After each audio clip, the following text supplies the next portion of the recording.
Moi, Mitakulu. Welcome to LINKAI, a Stockholm-based deep tech startup.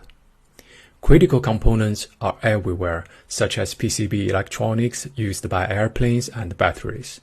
Visual inspection is used to detect the cosmetic and assembly defects of such components and systems in order to prevent catastrophic failures. The most significant customer pain point is critical components often contain very sensitive information, which greatly prevents the adoption of popular cloud-based visual inspection solutions. These, however, have created a very huge market, of which size is $3.7 trillion in 2025. We are still in its early stage. Our value propositions are privacy-preserving, highly accurate inspection results, 0% manual labeling effort, faster inspection time, data-centric AI, and cross-platform. Our solution is very easy to use and integrate, while guaranteeing 0% source data untouched, sent, and leaked to any third party in the entire inspection and AI lifecycle as our secret recipe. When compared with the leading players in the computation, our privacy-preserving and minimized data labeling effort make us right here. Our business model is really flexible, which supports both subscription-based and license-based pricing models. The monthly ROI is expected to be 92% plus. We mainly do direct sales at our niche in Sweden and Norway this year, and we have already collected very good feedback from one Swedish aviation user. We aim to close up to 100,000 euro sales deals by the end of this year. We also have an open business door to China via our local senior contacts. We are a founding team with the right background and competencies to address the above challenges at the right time. We also have a very strong and committed Sweden-based advisory board to help us bridge the gaps with our target sectors.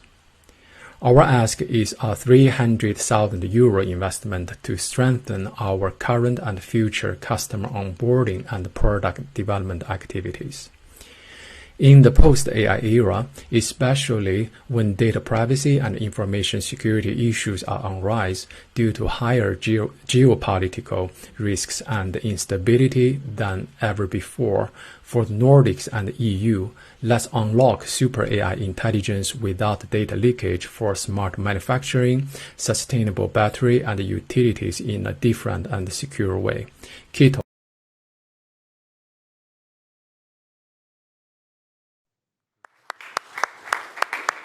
All right, thank you, Lou, for the presentation. Now, with our fresh jury, could we have some challenging questions? Yeah, thanks. I can start a good presentation. Can you tell a little bit in more detail how do you acquire customers? So we basically do B2B direct sales, so via our contacts at the company.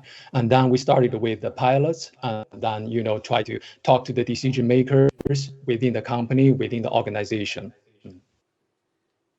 And this is what is actually happening in Sweden and Norway.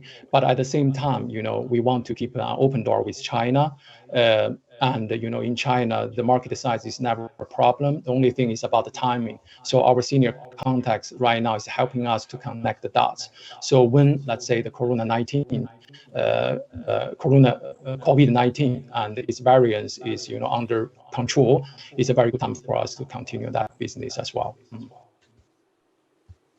Thank you.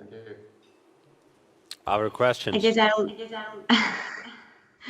Yeah, I think it's my turn. Yeah, excellent presentation. Thank you so much for that. My question is kind of similar than Juha's. So I saw also on your website that you guys are aiming for enterprise customers. So I was wondering, and your background is pretty technical. So my question is how you want to plan to get in touch with enterprise clients if you have some, sales strategy and so on. Yeah, I mean, basically right now what we're doing is we reach out to them, as well as we got introduced by our, professional contacts that we have known them for many years. And then we have this type of trust, and it's very easy for us to get introduced to the circle. But I admit, to be business is never easy. It shouldn't be easy. So we also have this fighting spirit. So you fight hard and you don't give up. And basically for me in my previous job, I have been able to actually close more like Uber, like to be customers for my ex-employers. So I mean, I like to steal customers from our competitors, and I like to learn from our competitors about their success, and then to apply those to our story. Mm-hmm. And also, right here, because you're from Microsoft, so basically for us, we had a very good discussion with one of your competitors, who are actually one of the top 3 most valuable companies. So we are happy to see, they acknowledge our existence and our contributions. And they think, our solution could be complementary to as one certain layer to their existing architecture. So this is what we are really happy to see and to hear. All right, so a lot of good questions about sales and acquiring customers, but would we maybe have one more quick question for Lou before we move on to the next team? Sure, I can go next. Thank you for the presentation, and I have a question on the market actually. So how do you think, or what needs to be done to be the category leader in this space? Well, excuse me. At least, let's say for the companies, manufacturing companies who have these stringent requirements about their sensitive information, we have to be more like a privacy preserving, meaning, in the entire inspection and AI life cycle, no data sent and touched and shared, leaked to any third party, including LINKAI ourselves. So this is a differentiator one. And the second one is we're doing our best to minimize the data labeling effort in here, because the leading players here, the best is Google, but in our industrial use case example, we have been able to do better job here. So those are the, if that would actually answer your questions.